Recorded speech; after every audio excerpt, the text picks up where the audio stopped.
Hi, I'm G from the School of Management and Governance.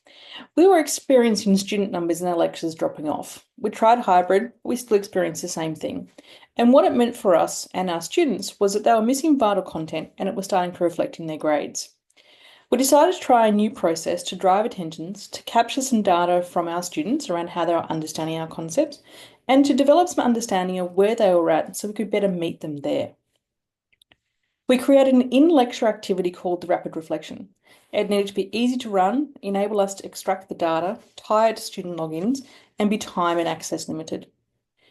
We used a tool called Socrative, and that met all of our requirements. So, how did it work? At some point in our lecture, the task would be opened. Students would access the question using the QR code directly into the Socrative system, and they would authenticate using their ZID.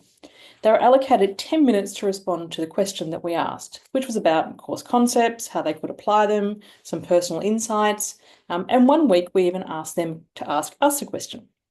They earned 1 mark for each response, and they had the ability to earn up to 10, but had to respond to 7 in order to earn any marks at all. We managed the process by exception, telling students who'd given us a nonsensical response that their answer wouldn't count, and we tracked responses to advise students who were at risk of missing out on earning marks that their opportunity to do so was declining. What happened for us? Well, our lecture attendance went up, yay. We were able to obtain some real-time data on how students were understanding what it was we were teaching them, which enabled us to adjust on the fly. And while assignments are still coming in, we're definitely seeing a better quality of response and understanding from them. So if I was you, I'd give Socrative a go.